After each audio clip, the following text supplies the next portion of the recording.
को राम रसिक रस पियोगे, पियोगे जुग जियोगे। फल लंकृत बीज नहीं बकला, सुख पंछी तहाँ रस खाई।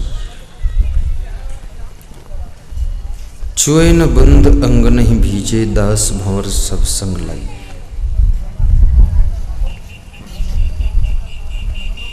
बड़ी मार्मिक पंक्तियां हैं। साहब कहते हैं कि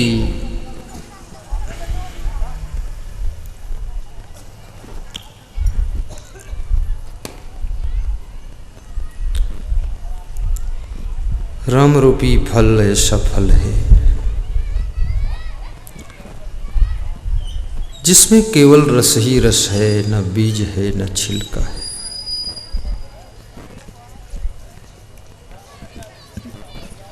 आपने ऐसा फल जीवन में शायद ही देखा हो जिसमें बीज भी न हो और छिलका भी न हो।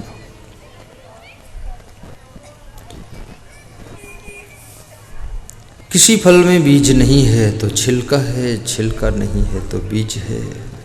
ज़्यादातर तो छिलका और बीज दोनों रहते। लेकिन साहब कहते हैं फल लंकृत, लंकृत माने शोभायमान, बहुत सुंदर है, आकर्षक है। बीज नहीं बकला, और इस फल में ना तो बीज है न छिलका है। कौन सा फल है? ये राम रूपी फल है। इस राम रूपी फल में ना तो दुख का बीज है और ना तो द्वंद का छिलका है। राम रूपी फल अर्थात आध्यात्मिक मार्ग, भक्ति का पथ दुख और द्वंद से परे है। इसमें सुख और आनंद ही आनंद है, इसमें दुख और द्वंद नहीं है। इसलिए आध्यात्मिक राह पर चलना चाहिए। आध्यात्मिक पथ ही राम फल को पाने का रास्ता है। फल लंकृत बीज नहीं बकला, सुख पंछी तहाँ रस खाए। और साहब कहते हैं इस फल का रस तोता पंछी, जिसको आप लोग सुआ बोलते हैं, सुआ कहते हैं, सुआ पंछी इस फल का रस चूसता है, रसपान करता है।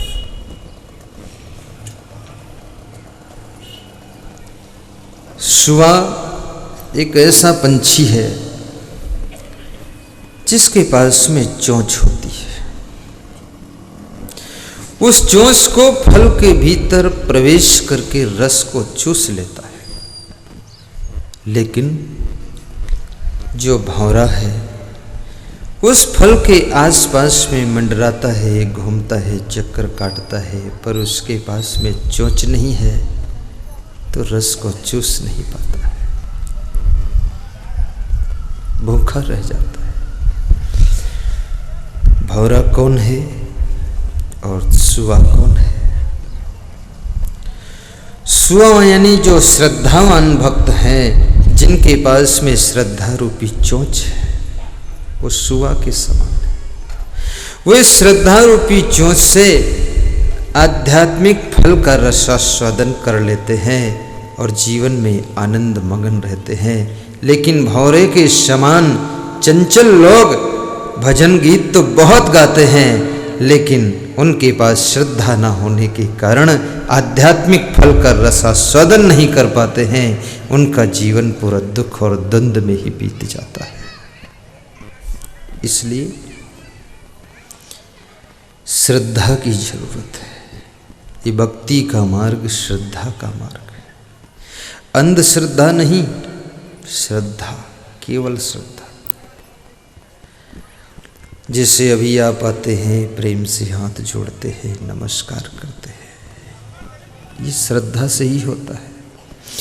बिना प्रेम के, बिना श्रद्धा के, बिना आस्था के किसी को नमस्कार भी नहीं किया जा सकता है। नमस्कार कोई साधारण चीज है।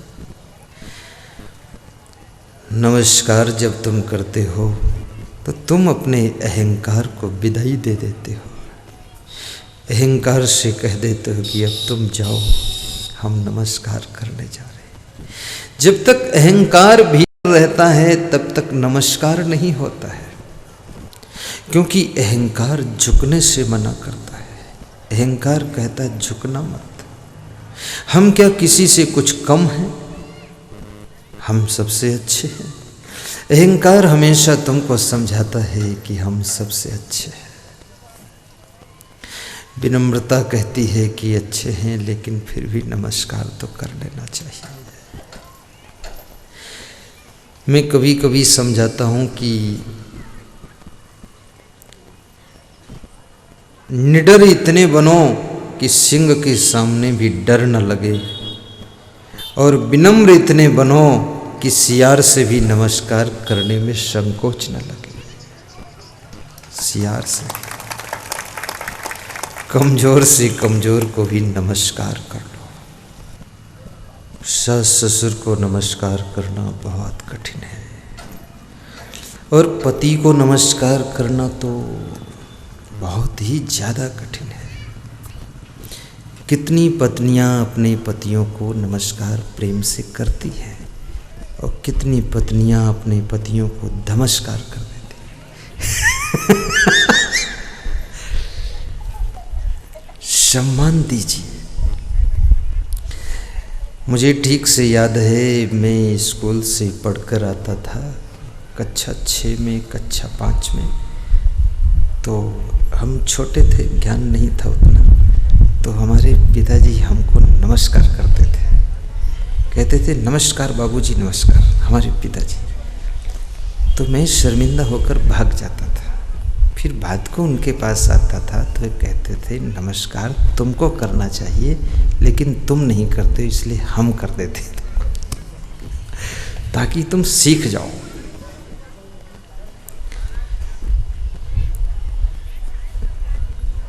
नमन करने से धीरे धीरे अपना मन सुमन बन जाता है। जिसका मन सुमन बन जाता है उसका जीवन चमन बन जाता है। जिसका जीवन चमन बन जाता है उसका घर गुलशन बन जाता है, और उसकी जिंदगी में आनंद ही आनंद बरसता रहता है।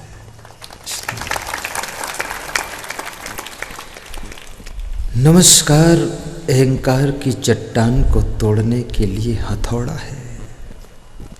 हथौड़ा। नमस्कार तुम्हारे भीतर के अहंकार के पत्थर को टुकड़े टुकड़े कर देता है।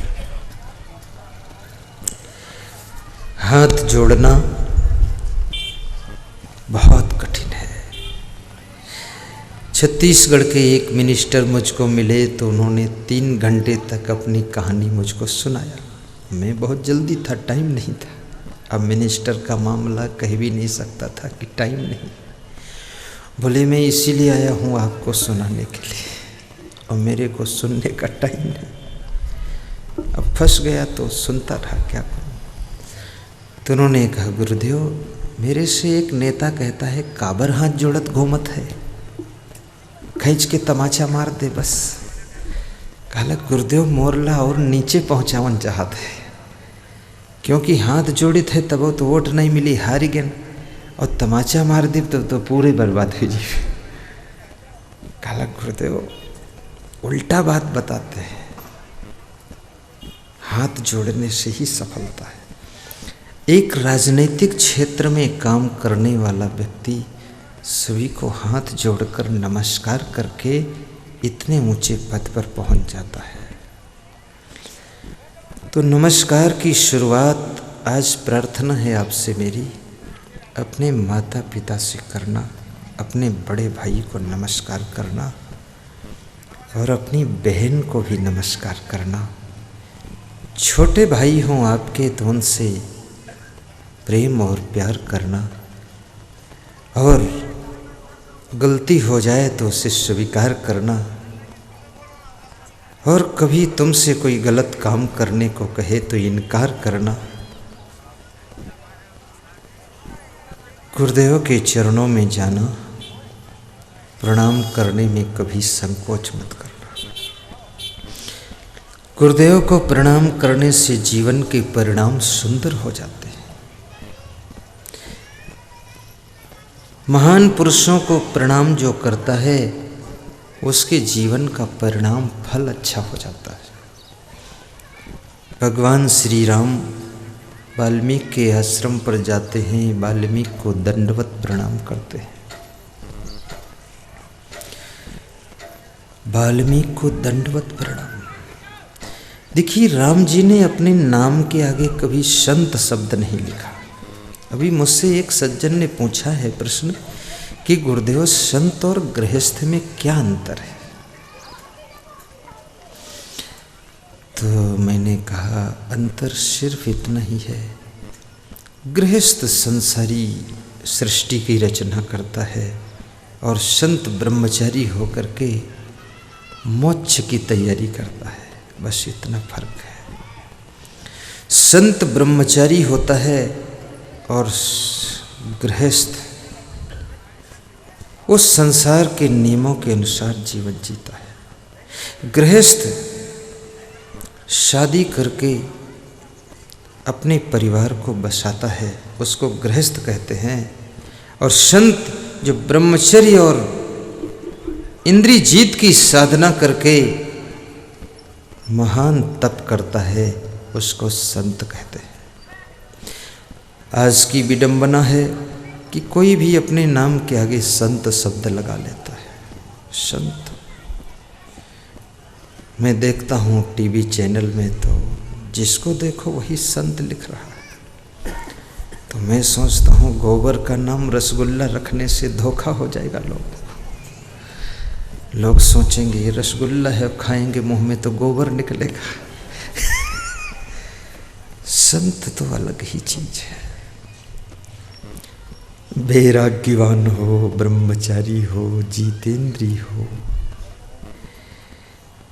जिसका कोई अकेला अपना परिवार कहीं नहीं है, संसार ही जिसका परिवार है, संसार के नर नारी जिसके माता पिता हैं, और जिसने परिवार का मोह छोड़ करके, अहंकार का अंत करके, इंद्रियों को जीत करके, मन को बस में करके ब्रह्मचर्य की साधना में जो टाप कर गया, उस महान पुरुष का नाम संत होता है।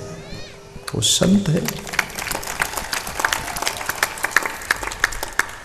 3 विवाह करे, उसके बाद संत अपने को लिखे। बड़ा बेशरम है, शर्म भी नहीं लगती है। अगर 3 विवाह करके फिर अपने नाम में संत लिखे, तो जो संत है वो फिर अपने नाम में क्या लिखे? सोचो बात आप। महिलाएं जो साड़ियाँ पहनती हो, साड़ी अगर पुरुष पहन लें तो फिर महिलाएं क्या पहने? अलग अलग वेशभूषा है। अब इनकी साड़ी तुम पहनो तो ये तुम्हारा फिर धोती कुर्ता ये पहने, पाजामा पहन कर घूम, उल्टा। संत शब्द सबको नहीं लगाना चाहिए। संत शब्द बहुत ऊंचा शब्द है। साधक उसको कहते हैं जो संत बनने के लिए तैयारी कर रहा है। संत की राह पर चलने के लिए कदम बढ़ाता है, फिर डगमगा जाता है, फिर संभलता है, फिर चलता है, वो साधक। ईमानदारी पूर्वक जो आप हैं वही लिखना भी चाहिए। समाज को धोखा मत दीजिए। इस समाज में धोखा बहुत चलता है। एक बच्चा स्कूल में पढ़ रहा था, तो मैंने कहा किस क्लास में पढ़ते हो? बोला हाई स्कूल। तो हमने कहा कितने साल से पढ़ते हो? बोले 5 साल से। तो हमने कहा उम्र तो ज़्यादा लग रही। बोले उम्र है लेकिन पास ही नहीं होता हूँ, उसी एक ही क्लास में रहता हूँ। तो मैंने कहा तो छोड़ दो पढ़ाई। बोले छोड़ूंगा नहीं। क्यों नहीं छोड़ोगे? जब पास नहीं होते, 5 साल हो गए, एक ही क्लास में फेल होते, प्राइवेट फार्म भर रहे। बोले अभी शादी नहीं हुई है इसलिए पढ़ता रहूँगा। ताकि जो शादी वाले आएंगे वे सोचेंगे लड़का पढ़ रहा है पढ़ रहा है पढ़ रहा है तो आगे बहुत टॉप करेगा, तो मेरे साथ शादी हो जाएगी, उसी दिन छोड़ दूंगा बस। अब उस लड़की को धोखा देने का इरादा चल रहा है, पढ़ना वढ़ना तो है नहीं, लेकिन किसी की लड़की को धोखा देने का इरादा है, मूड बनाने का। धोखा मत कीजिए,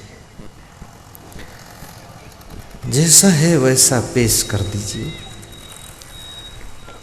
और संभव हो सके तो अपने बेटे को संत भी बनाइए। आज संत के दर्शन करने के लिए हजारों लोग आए हैं। मैं चाहूँगा आप आगे के लोग पीछे मुड़ के देख लें पंडाल की दशा, देखो मुड़ जा मुड़ जा मुड़ जा, ईमानदारी से देख लो, पूरा फुल है, ओवरफ्लो हो रहा है।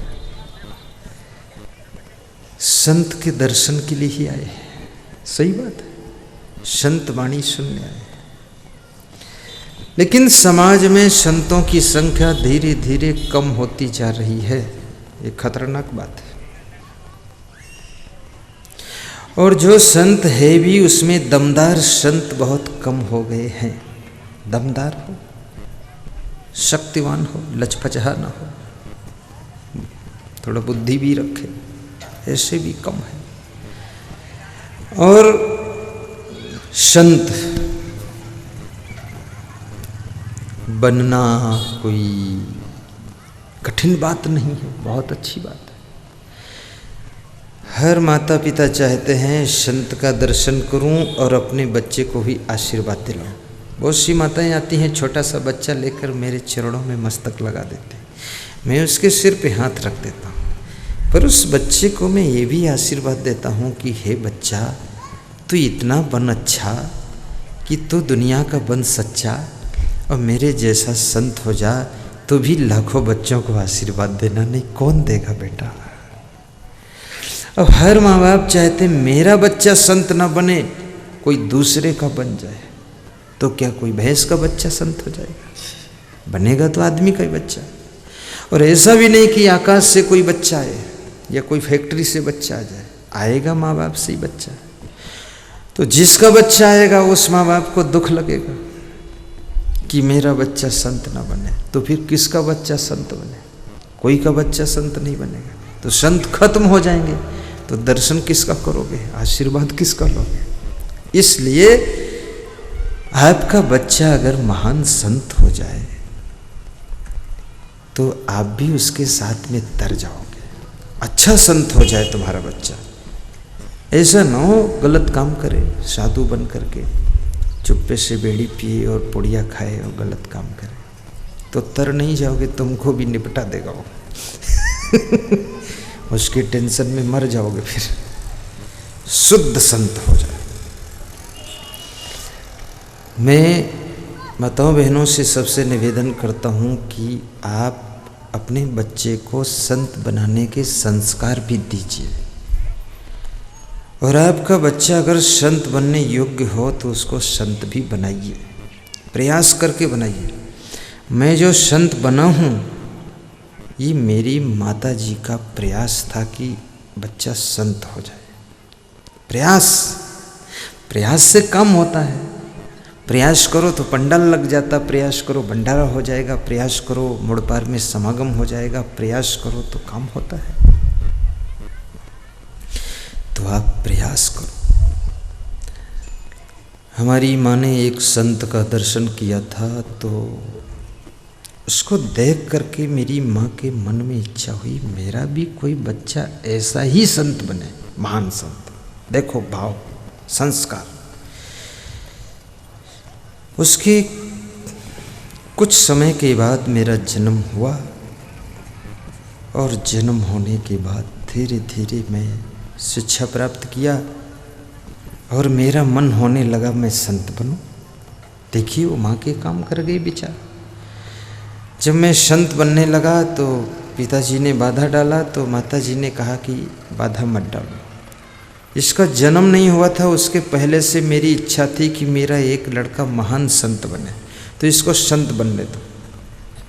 तो पिताजी ने कहा तुमने पहले से बिगाड़ दिया व्यवस्था सब, क्यों ऐसा विचार मन में लाया? तो माँ ने कहा नहीं, मेरी इच्छा थी, मैं एक संत का दर्शन किया था, उस संत के दर्शन से मुझको बोध हो गया और मेरे मन में हुआ मेरा बेटा भी संत बने, और फिर मैं संत बन गया। हमारी माताजी बहुत खुश हुई, समझदार महिला। अब वो माताजी जब प्रवचन सुनने आती है तो महिलाओं की भीड़ में बैठती है, बहुत खुश होती है, कहती जैसा हम चाहते थे उससे 10 गुना अच्छा बन गया संत। और आज पूरे विश्व में 210 देश के लोग टीवी के माध्यम से सत्संग सुन रहे हैं हमारा। उस माँ की कितनी देन है, कितना उसका योगदान है, कितना बलिदान है। उसके मन में जो मेरे जन्म के पहले विचार आए, उन विचारों ने 210 देशों के कल्याण के लिए एक बालक को तैयार कर दिया।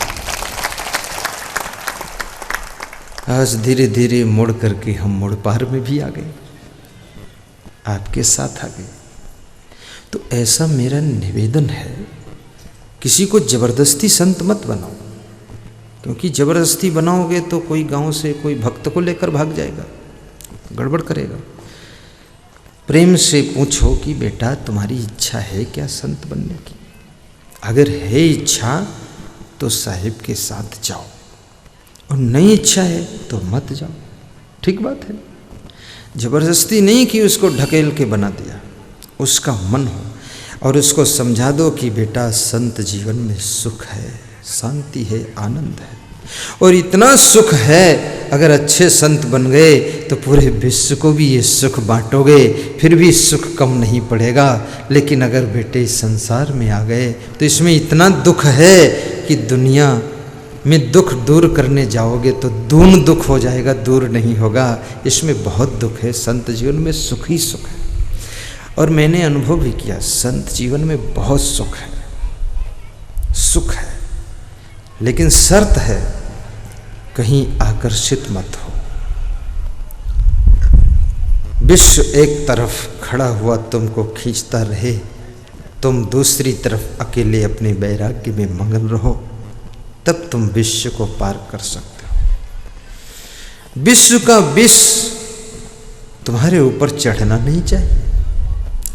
फिर तो संत जीवन इतना श्रेष्ठ है कि राम भगवान भी वाल्मीकि जैसे संत को प्रणाम कर रहे हैं।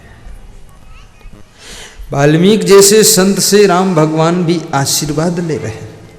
हमारे देश का भगवान भी संतों के चरणों का दास है। तो हम तो इस देश के साधारण इंसान हैं, हमको तो संतों के बहुत पास रहना चाहिए।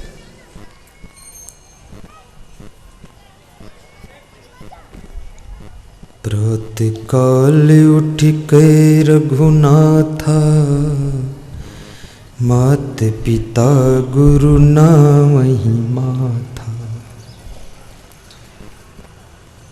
तो आज मेरा प्रसंग है कि अपने माता पिता को नमस्कार करना। और उस समय, जिस समय तुम्हारे माता पिता ने तुमको डांट दिया हो और फिर उसके बाद तुम उनको नमस्कार करो, ये बहुत बड़ी कसौटी है। कभी कभी तुम्हारे माता पिता तुमको डांट देते हैं और कभी धीरे से थप्पड़ भी मार देते हैं,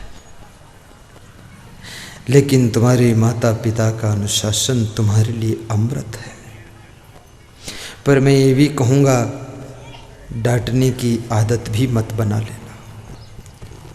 कई बार ऐसा हो जाता है, डांटने की आदत बन गई तो दिन रात डांटते ही रहते हैं। कोई नहीं मिला तो फिर बैल को डांट रहे हैं, कुत्ते को डांट रहे हैं, गाड़ी को डांट रहे हैं, थाली को डांट रहे हैं, भोजन को डांट रहे हैं। डांटने की आदत बन गई। एक पति भोजन कर रहा था, उसको भोजन अच्छा नहीं लगा तो उठा और पत्नी को एक थप्पड़ मारा। तो पत्नी ने कहा क्यों मारा?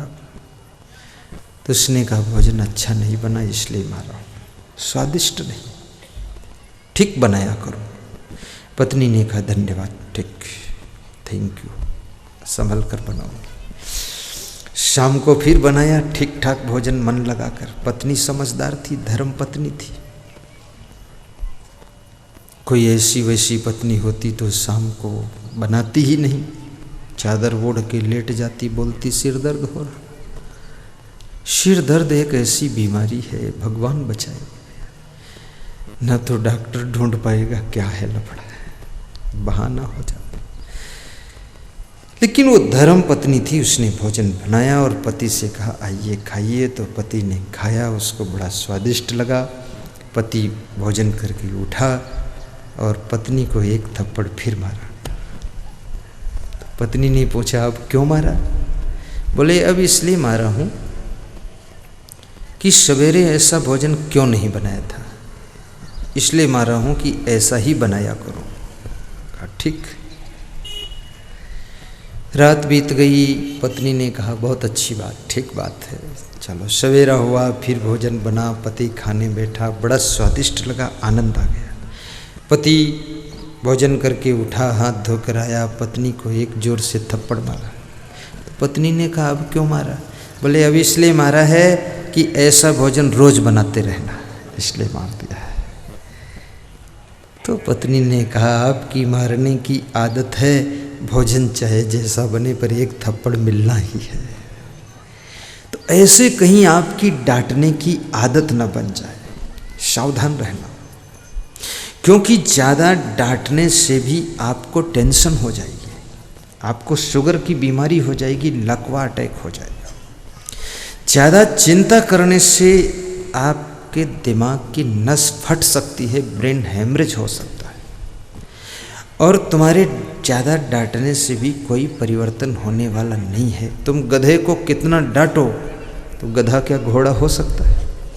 खूब डांटो तुम गधे के साथ खुद भी गधे बन जाओ, फिर भी वो गधा गधे रहेगा। तुम फालतू परेशान मत हो। गधे की पीठ सहला दो, कह दो प्यारे गधे तुम बहुत अच्छे लगते हो, तुम गधे बने रहो तो हम तुम्हारे साथ आनंद कर रहे हैं। उसके साथ ज़्यादा उलझो मत, जरूरत नहीं।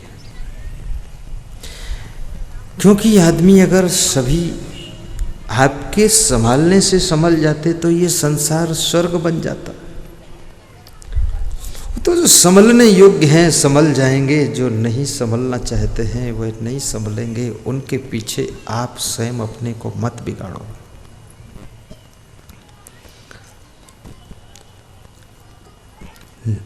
निरपेक्षम मुनिम शांतम निर्वैरम समदर्शनम अनुव्रज्या मेहम नित्यम पूयते घृणवी। कृष्ण कहते हैं मैं संतों के पीछे पीछे इसलिए घूमता हूँ कि उनके चरणों की धूल मेरे ऊपर पड़ जाएगी तो मेरा जीवन भी पवित्र हो जाएगा। भगवान कृष्ण भी संतों के चरणों की धूल ढूंढ रहे हैं। धूल तेरे चरणों की सतगुरु। ध्यान देना, कोई सोना मत, क्योंकि ये सोने का वक्त है। क्योंकि ये जो धूप लगती है ना, ये नींद को लाती है। धूल तेरे चरणों की सतगुरु, चंदन और अबीर बनी जिसने लगाई निज मस्तक पर, उसकी तो तकदीर बनी। धूल तेरे चरणों की सतगुरु, धूल तेरे चरणों की सतगुरु, चंदन और अबीर बनी। धूल तेरे चरणों। मंडप से आवाज नहीं आ रही, चंदन बैठे तो हैं 2000 4000। ऐसा लगता है, क्या लगता है कि महाभारत के युद्ध में घायल हैं लोग, बेहाल हैं लोग, गाते नहीं हैं, केवल हंसते हैं, मुस्कराते हैं, ताली बजाते हैं, गाते नहीं हैं। गाइए भी धूल तेरे चरणों की सतगुरु चंदन और अबीर बनी। धूल तेरे चरणों की सतगुरु चंदन और अबीर बनी। धूल तेरे चरणों की सतगुरु चंदन और अबीर बनी। तेरे चरणों की जिसने लगाई निज मस्तक पर, जिसने लगाई निज मस्तक पर, उसकी तो तकदीर बनी। धूल तेरे चरणों की सतगुरु चंदन और अबीर बनी। चंदन और अबीर बनी। मैंने सुना है जिस गांव में एक बालक का जन्म हुआ, उस बालक की माँ, उसके बाप उस बालक को लेकर के गांव में एक कबीर मंदिर था, वहाँ जाते थे। वहाँ एक साधु रहता था, उस साधु के चरणों में मत्था टेक देते थे। धीरे धीरे वो बालक थोड़ा बड़ा हुआ तो अपने आप भी मंदिर में चला जाता था। कबीर मंदिर गुजरात का कबीर मंदिर है, और वहाँ प्रसाद बंटता था तो हाथ करके ले ले। बालक तो बालक था, समझ नहीं थी, तो कभी 2 बार भी ले ले, कभी 3 बार भी प्रसाद ले ले। बचपन है, ऐसी प्रसाद तो केवल 1 बार लेना चाहिए। लेकिन वो बालक के लिए क्षमा, और प्रसाद को नीचे नहीं गिराना चाहिए, नीचे गिर जाए तो उठा लेना चाहिए। नीचे गिरे हुए प्रसाद को उठाकर ले लेने से दुगना पुण्य मिलता है, और हाथ से नीचे गिरा देने से आधा पुण्य छीण हो जाता है। और प्रसाद को ना गिराया जाए, प्रेम से प्रसाद खाया जाए तो पूर्ण पुण्य प्राप्त होता है। और उस प्रसाद को अगर 10 लोगों को बांटकर खिलाया जाए तो 10 गुना ज़्यादा पुण्य प्राप्त होता है। इसलिए प्रसाद बांटना भी चाहिए। ऐसा नहीं प्रसाद मिला तुरंत झोंक लिया, बस काम खत्म। छत्तीसगढ़ में कहते हैं ना, झोंको, झोंकना ले लिया, थोड़ा सा रखो भी अपने घर के नाती पोता बच्चों के लिए, बहू के लिए थोड़ा सा ले जाओ, एक एक दाना थोड़ा थोड़ा दे दो। प्रसाद की बात ही कुछ और है। और महाप्रसाद क्या पूछना है। जो सत्संग में भंडारा बनता है, भोजन प्रसाद बनता है, उसको महाप्रसाद कहते हैं। महाप्रसाद को तो बहुत प्रेम से खाना चाहिए। महाप्रसाद में चाहे चावल हो, सब्जी हो, रोटी हो, पूड़ी हो, दाल हो, जो भी हो, महाप्रसाद घर में तो हम रोज खाते हैं, उसका नाम खाना है, भोजन है, रोटी है, भात है, लेकिन इसका नाम महाप्रसाद है। और महाप्रसाद जितनी भूख है उतना ही लेना चाहिए, उससे ज़्यादा मत लो। जितनी भूख है उतना ही खाओगे तो पूर्ण पुण्य मिलेगा। यदि भूख से ज़्यादा ले लिया और फिर फेंक दिया तो आधा पुण्य छीण हो जाएगा। और यदि उस प्रसाद को ज़्यादा खा लिया, जितनी भूख सी उससे ज़्यादा खाया, तो प्रसाद का पूरा पुण्य भी छीण हो जाएगा। फिर वो महाप्रसाद का आनंद खत्म हो गया। और महाप्रसाद अगर बटोर के अपने घर ले गए तो भी खतरा हो गया। महाप्रसाद घर मत ले जाना।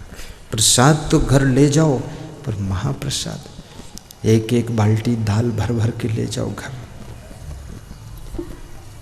पंजाबियों का भंडारा चल रहा था तो मुसलमानों का एक लड़का बाल्टी में भर भर के शरबत ले जा रहा था।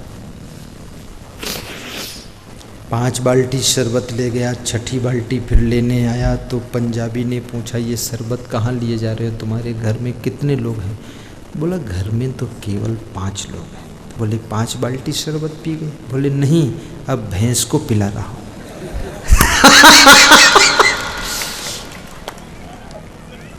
तो ये महाप्रसाद भैंस के लिए नहीं है, ये तो हमारे आप के लिए है।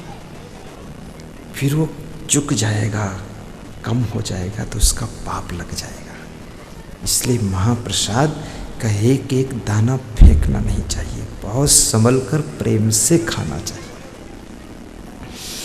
धीरे धीरे खा लो, कभी पारस में देर हो जाए, चावल ही चावल है, थोड़ा थोड़ा खाओ, फिर आ जाएगी दाल तो मिला के खा लेना। मैं तो रोज़ भोजन करता हूँ तो रोटी नहीं है तो फिर सब्जी खा लेता हूँ, फिर रोटी आ गई तो फिर उसको मिला देता हूँ, फिर वो नहीं तो भात के साथ। अरे जाएगा सब अंदर, सब मिल जाएगा, हटाओ बवाल। ऐसा। तो उस बालक को बड़ा प्रेम हो गया मंदिर में, कबीर मंदिर में गुजरात में। दिन में 3-3 बार आ जाए, प्रणाम करे, महाराज को प्रसाद भी ले। वो महाराज प्रसाद बार बार देते थे। वही बालक आगे चल करके गुजरात का मुख्यमंत्री बना, जिसका नाम नरेंद्र मोदी है। वो 3री बार मुख्यमंत्री हो गया। 51 करोड़ रुपया कबीर साहेब की स्मृति के लिए, 51 करोड़ कबीर तीर्थ स्थान बनाने के लिए भरूच जिले में नर्मदा नदी के तट पर उसने दान दिया है कि 51 करोड़ में कबीर साहब का यहाँ तीर्थ बनेगा। उसने कहा कबीर साहब की ही कृपा है जो आज मैं 3 बार मुख्यमंत्री हो गया हूँ। प्रसाद का फल है। संत को नमस्कार करने का फल है। राम भगवान जिस जिस संत के आश्रम पर जाते थे सबको नमस्कार कर लेते थे। सब संतों का आशीर्वाद उनको मिला तो राम जो है भगवान बन गए। नमस्कार में ये गुण है।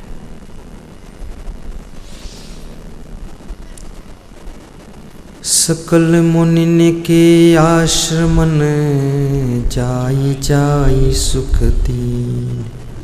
समस्त ऋषि मुनियों के आश्रम पर भगवान श्री राम जा जा करके नमस्कार करके प्रणाम करके सबके दुख दूर करते थे और कहते थे जो सेवा हो बताओ। सभी संतों ने एक आवाज में कहा था राक्षसों से हम परेशान हैं, बस यही एक सेवा कर दो, राक्षसों को कंट्रोल कर दो। तो राम भगवान ने कहा कि आपका मुद्दा बनाकर कंट्रोल करूंगा तो संत बदनाम हो जाएंगे, इसलिए मैं अपना मुद्दा बनाता हूँ, अपनी पत्नी का हरण कराता हूँ, फिर रावण का मरण कर देता हूँ, फिर काम फाइनल कर देता हूँ। जो बहुत समझदार लोग होते हैं वे संत को मुद्दा नहीं बनाते। संत एक ऐसी चीज है जिसको बचा कर रखिए, उसके नाम पर कोई आंच ना आने पाए। संत को ढाल मत बनाओ। संत की सेवा भी करनी हो तो भी उसका नाम, जहां कुछ माइनस पॉइंट हो तुरंत संत को साइड में कर दो, सामने आ जाओ।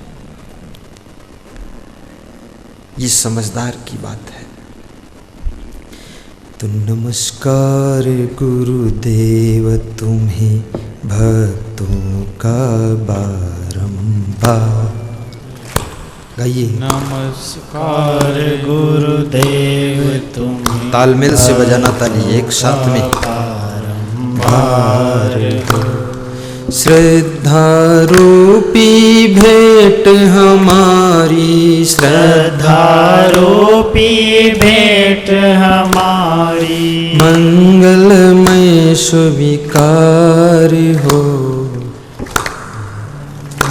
स्वीकार हो। नमस्कार गुरुदेव तुम भक्तों का बारंबार हो। किसी का गाने का मन नहीं। गुरुदेव इतने बैठे हैं 2-3 हजार लोग, गाने का मन किसी का है नहीं, केवल सुनने का मन है। यही बात है, कोई गाता नहीं, सब मुस्कुराते रहते। खैर कोई बात नहीं, मत गाओ, फिर भी आपका प्रेम है, आपकी मुस्कान भी एक भजन ही है। सबसे कठिन है दूसरों को खुशियां देना, सबसे कठिन है। आप दूसरों को खीर दे दोगे, पूड़ी दे दोगे, कचौड़ी दे दोगे, परोस दोगे कि ये लो खाओ, लेकिन खुशियां देना बहुत कठिन है। अगर खुशियों के साथ में तुम कुछ भी दे दो तो दुगना आनंद आ जाता है, और कुछ ना दो लेकिन एक खुशियां दे दो तो भी मनुष्य को आनंद प्राप्त हो जाता है। इसलिए मैं कभी कभी कहता हूं कि जब तुम्हारा पति कहीं बाहर जा रहा हो,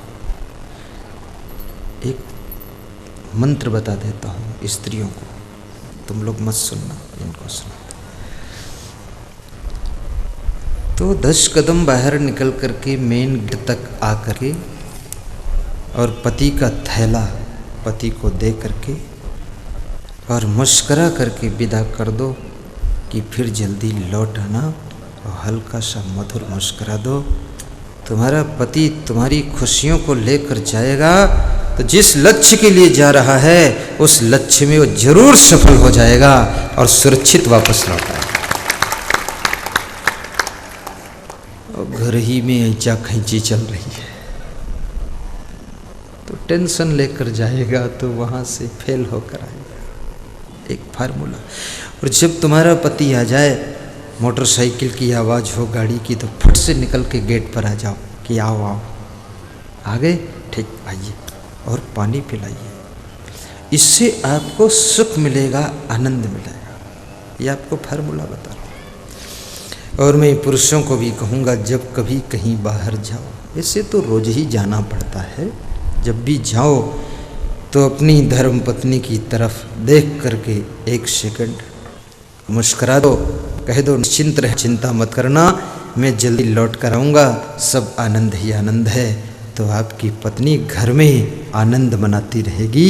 और ऐसे घरों में स्वर्ग रहता है, ऐसे घरों में आनंद और शांति रहती है। श्रद्धा रूपी भेंट हमारी, श्रद्धा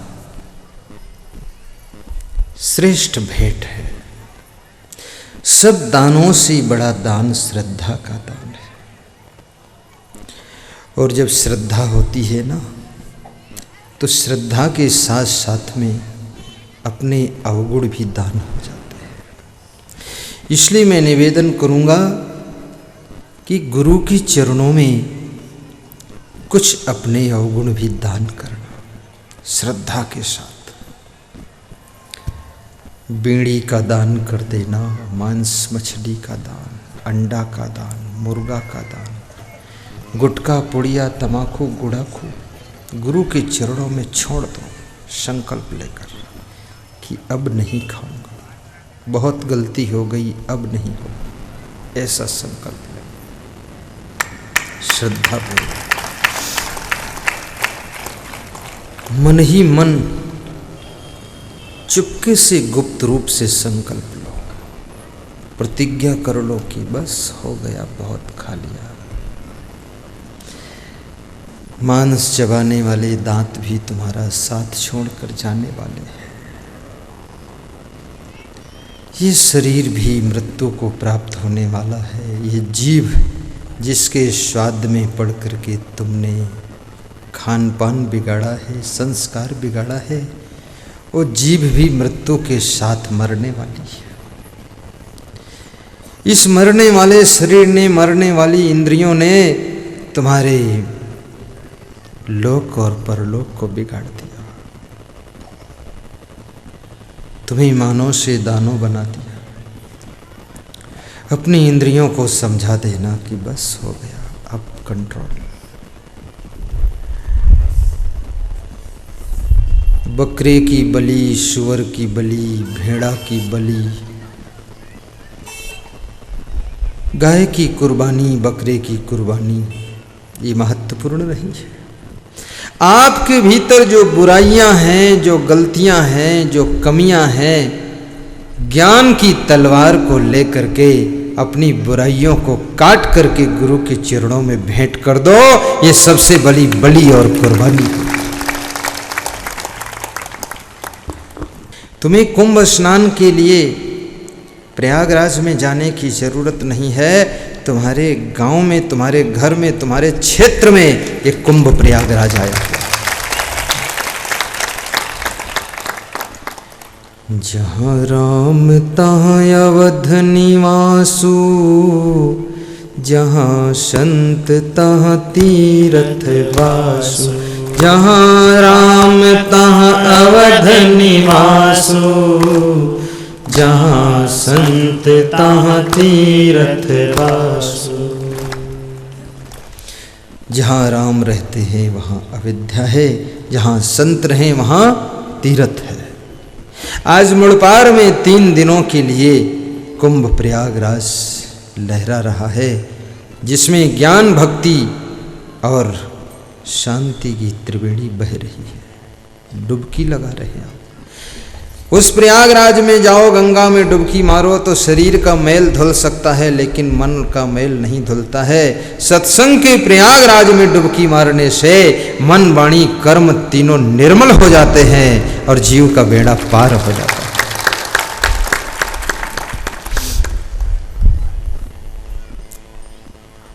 श्रद्धा लभते ज्ञानम तत्परः संयतेन्द्रियः, ज्ञानम लब्ध्वा पराम शांतिम अचिरेण अधिगच्छति। अर्जुन श्री कृष्ण से पूछ रहे हैं कि भगवान ये बताओ, ज्ञान किसको प्राप्त होता है और शांति किसको प्राप्त होती है?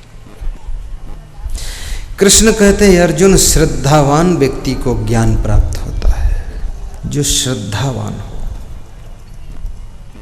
बिना श्रद्धा के ज्ञान नहीं हो सकता है। कितना बड़ा ज्ञानी आपको मिल जाए, अगर आपका प्रेम नहीं, श्रद्धा नहीं, तो उसके ज्ञान की भी आप हंसी उड़ाओगे, खिल्ली उड़ाओगे। लेकिन जिसके प्रति तुम्हारी आस्था हो, प्रियता हो, तो उसकी छोटी सी बात भी तुम्हारे लिए बहुत बड़ी बात हो जाए। तुलसीदास को अपनी पत्नी रत्नावली से भी ज्ञान मिल गया था। सूरदास को, सूरदास का पहले नाम बिल्व मंगल था, उनको एक वेश्या के माध्यम से ज्ञान मिल गया था। और महात्मा बुद्ध को मुर्दे से ज्ञान हुआ था, बूढ़े आदमी से ज्ञान हुआ था, और एक बीमार रोगी से ज्ञान हुआ था। लेकिन श्रद्धा ना हो, दिल में भाव ना हो, तो ब्रह्मा जी से भी ज्ञान नहीं हो सकता है।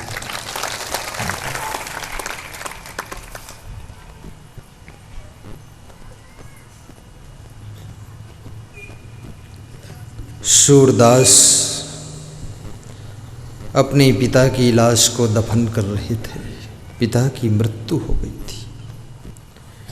दफनाने गए और वहाँ से आधा दफन की क्रिया को छोड़ करके वेश्या के घर चले गए। रास्ते में एक नाला आता था, नाले में मुर्दा बह रहा था। मुर्दे का सहारा लेकर नाला पार किया, वेश्या के घर पहुँचे। वेश्या ने कहा, बहुत अस्त व्यस्त आए हो, क्या बात है? उन्होंने कहा, पिताजी मर गए थे, लाश दफना रहे थे, बीच में तुम्हारी याद आई तो छोड़ के हम चले आए।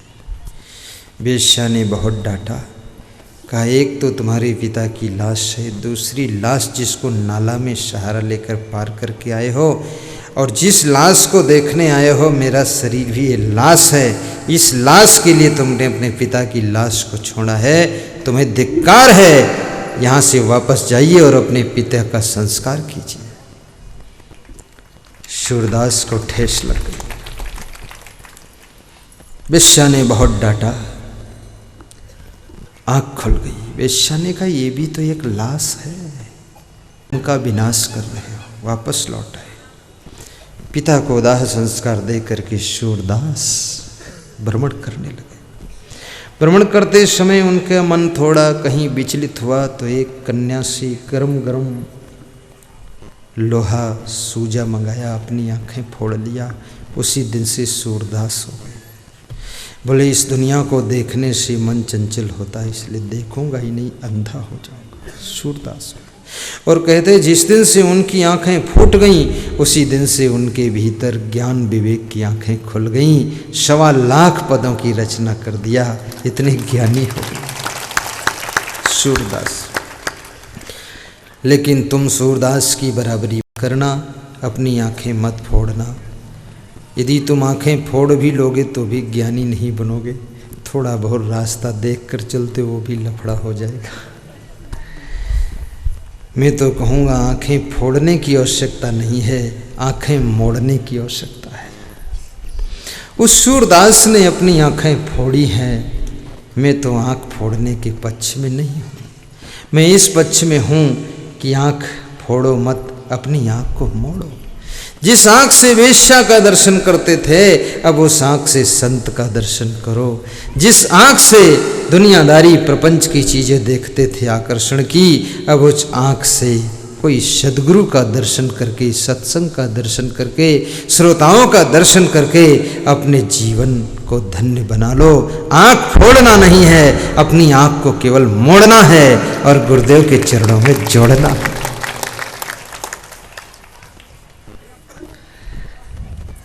बंद कर दूं?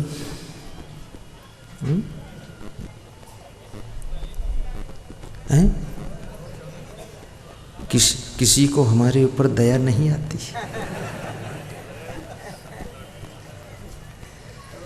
सबका मन है और काम ले लो साहब से। नहीं, मेरे से काम लेना भी चाहिए, क्योंकि सारा खेल तो मेरे लिए ही हो रहा है। इतना बड़ा पंडाल भी मेरे लिए, माइक मेरे लिए, ये सब मेरे लिए, भंडारा भी मेरे कारण ही सब ये हो रहा है। तो फिर मेरे को छुट्टी कैसे मिलेगी? पूरा काम करना पड़ेगा मुझे, बिल्कुल करना पड़ेगा। फिर मेरे लिए सबका विशेष ध्यान भी है। वो माताएं भी दो दो फूल देती हैं, कोई माला लेकर आता है, माला पहनाता है और कहता है गुरुदेव माला और पहना दूंगा, लेकिन सत्संग पूरा सुनाना बंद मत करना। सब हमें प्रोत्साहित करते हैं, तो मुझे सुनाना भी चाहिए। और मैं सुनाने में आलसी भी नहीं हूँ। तुमको आनंद तो आता ही है, लेकिन हमको भी सुनाने में परमानंद आता है, हम खुद मगन होते हैं। श्रद्धा लभते ज्ञानम, श्रद्धावान को ज्ञान की प्राप्ति होती है। और ज्ञान प्राप्त होने से मनुष्य अपनी इंद्रियों पर संयम करने की शक्ति पैदा कर लेता है और उसके भीतर आत्म कल्याण के लिए तत्परता पैदा हो जाती है।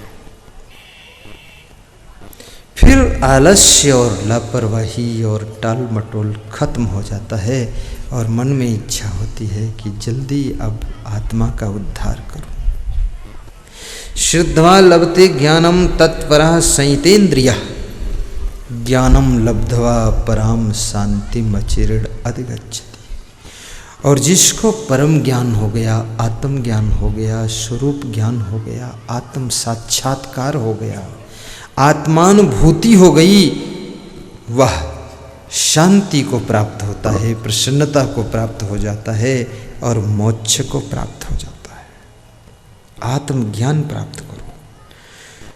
तुम अजर अमर अविनाशी आत्मा हो, चेतन हो, दृष्टा हो, साक्षी हो।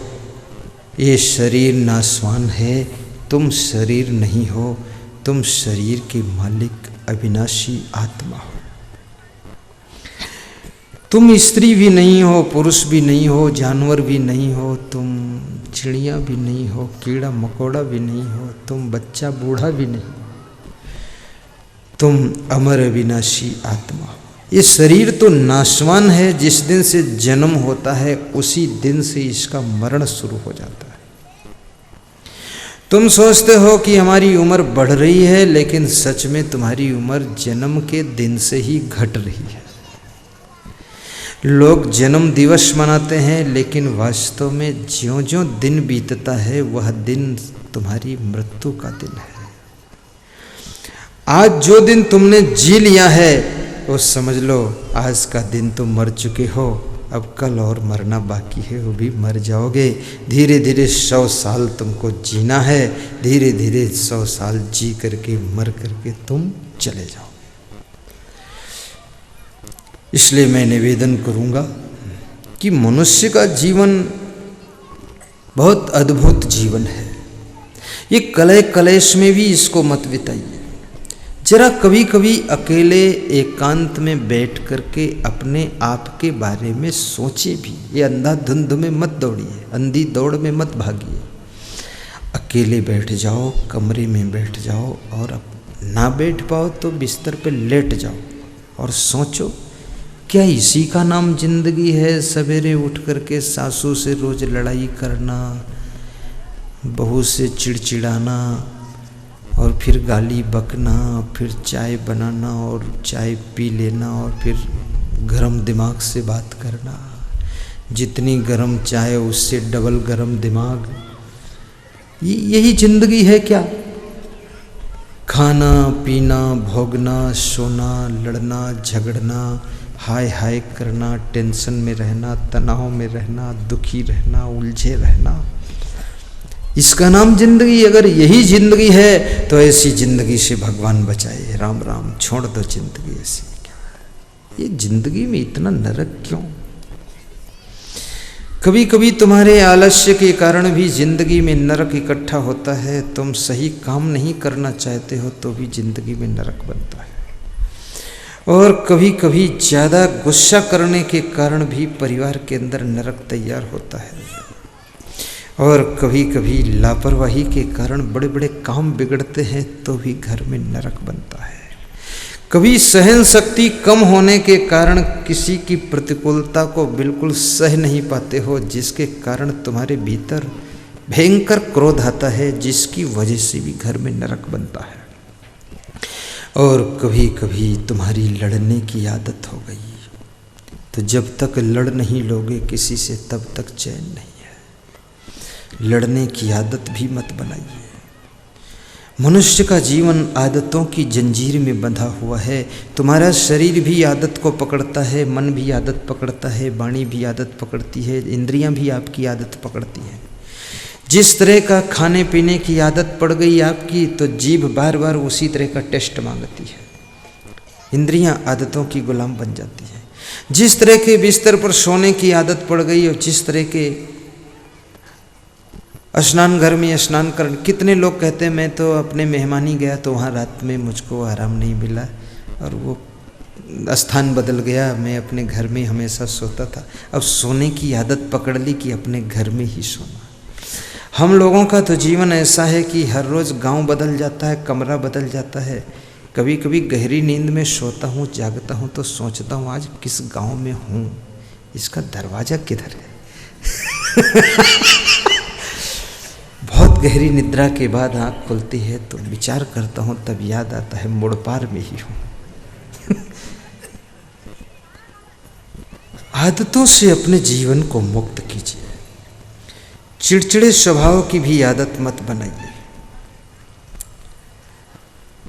परिस्थितियों को देखिए, तालमेल बिठाइए, वातावरण के साथ में जम जाइए। और ये भी मत सोचिए कि सब व्यवस्था अच्छी होगी तब हम कुछ काम करेंगे, तो आप कभी नहीं कर सकते हो। हर व्यक्ति को अपूर्ण व्यवस्था में ही कार्य की शुरुआत करनी पड़ती है, और ज्यों ज्यों कार्य प्रगति करता जाता है व्यवस्था भी बनती जाती है, कार्य भी होता जाता है, और धीरे धीरे सफलता की मंजिल आ जाती है, काम फाइनल हो जाता है। तुम सोचो ऐसी कुर्सी हो, ऐसी टेबल हो, उस पर बैठेंगे, खूब पढ़ेंगे, लिखेंगे, ये करेंगे, तो टेबल पर बैठोगे तो मच्छर काटेंगे फिर टांग में, तो फिर वो समस्या आ गई।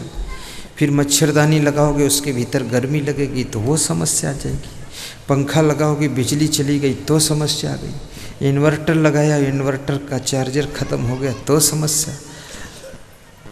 आप अपूर्ण व्यवस्था में ही कार्य शुरू कीजिए। मैंने जितनी भी गीता याद किया है, नीति शास्त्र याद किया है, सब छत्तीसगढ़ प्रदेश में याद किया, और रात में 10 बजे से लेकर के रात 2 बजे तक याद करता था, और खड़े खड़े टहलता था। संत हमारे सोते थे, मैं खड़े खड़े टहल की याद। एक एक ट्रिप में मैं 29 श्लोक याद करता था। ना कुर्सी है, ना मेज है, कुछ नहीं, सब सो रहे हैं, जय हो, सो जाओ, हम याद करते थे। याद भी हो जाता है। अब कुछ लोगों की याद शक्ति कम है, वो 50 बार श्लोक पढ़े, मुश्किल से रगड़ के याद हुआ, सवेरे फिर भूल गया तो काम खत्म। और भूलता किसको ज़्यादा है? जो ज़्यादा टेंशन में रहता है, तनाव में रहता है, उसको भूलता बहुत है। जो भोजन थोड़ा ज़्यादा खाता है उसको बहुत भूलता है। भोजन ज़्यादा खाओगे आपकी मेमोरी शक्ति कमज़ोर हो जाएगी, बुद्धि घटे बहु भोजन खाए। इसलिए थोड़ा सा भोजन कम खाना। आज गुप्त फार्मूला आपको बता देता हूँ, पानी ज़्यादा पीना, भोजन भूख से थोड़ा कम खाना, हंसना ज़्यादा, खुश हमेशा रहना, टेंशन बिल्कुल मत करना, कर्म योगी बनना, आलस्य पास में आने मत देना, माता पिता का आदर रखना, अपने घर में शांति बना कर रहना, स्वयं से गलती हो जाए क्षमा मांग लेना, दूसरों से गलती हो जाए उन्हें क्षमा कर देना, और सभी का ख्याल करना, और हंसते मुस्कुराते अपने परिवार के बीच में जिंदगी जीना, तो सुख शांति से बीत जाएगा। अब सीधे बैठ जाओ, क्योंकि तुम हमारे प्रेम में भूल जाओगे, तुमको भूख लग जाएगी। आपका भंडारा भी तैयार है, फिर शाम को सुनाऊंगा, ठीक है।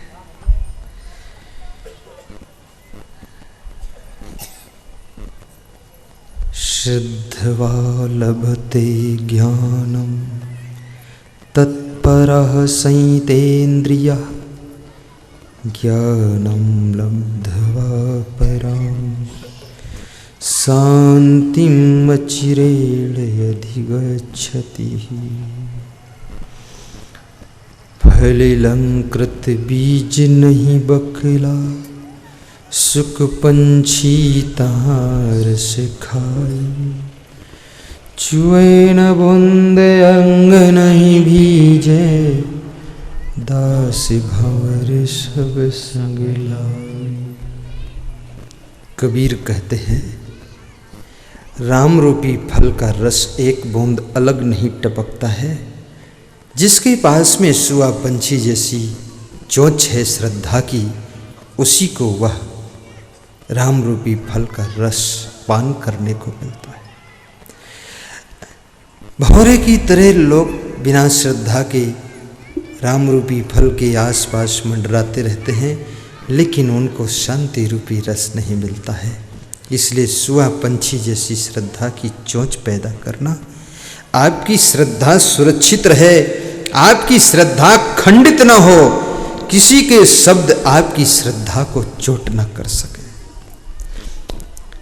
मैंने सुना है एक विद्वान, कोई ग्रंथ उसने लिखा, कोई मुस्लिम सम्राट ने सुना कि हिंदुओं का ग्रंथ कोई बन चुका है, तो उस ग्रंथ को सम्राट ने जब्त करना चाहा, आग में भस्म करना चाहा, और कहा तेरे को ही आग में जलाना पड़ेगा।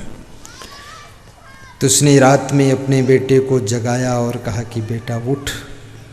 उसको पूरा ग्रंथ पढ़ पढ़ के सुनाया कि तू याद कर ले पूरा। सम्राट बड़ा जोखिम है। सुबह सम्राट आ गया, अग्नि का कुंड खोदा गया, जलाया गया, बोला एक एक पन्ना इसमें डालो। तो पढ़ता गया, बेटा याद करता गया, सब पन्ने आग में डाल दिए और कहा कि किताब जल गई। बोले जल गई। कहा तेरी श्रद्धा खंडित हो गई। बोले किताब पुस्तक मेरे बेटे के मस्तक में छप गई है, मेरी श्रद्धा कोई तोड़ नहीं सकता है। ऐसे किसी के शब्दों से, किसी की बातों में आकर के अपनी श्रद्धा को खंडित मत होने देना, आस्था बनाए रखना, क्योंकि तुम्हारी श्रद्धा ही तुमको बटरेल से लेकर के यहाँ आएगी। तुम्हारा नाम प्रीतम साहू है, तभी तुम आ सकोगे। तुम्हारी श्रद्धा ही भरदा कला से तुमको यहाँ लेकर आएगी। कौन लाएगा तुम? इसलिए श्रद्धा आपकी मजबूत रहे। श्रद्धा सीढ़ी है, और सीढ़ी अगर छूट गई तो छत पर कैसे चढ़ोगे। इसलिए श्रद्धा की सीढ़ी संभाल कर रखना, कहीं इसको कोई चुरा न ले जाए, कहीं उठा न ले जाए। ये सीढ़ी ही आपको मोक्ष की मंजिल पर पहुंचाएगी, आपकी आत्मा का उद्धार करेगी।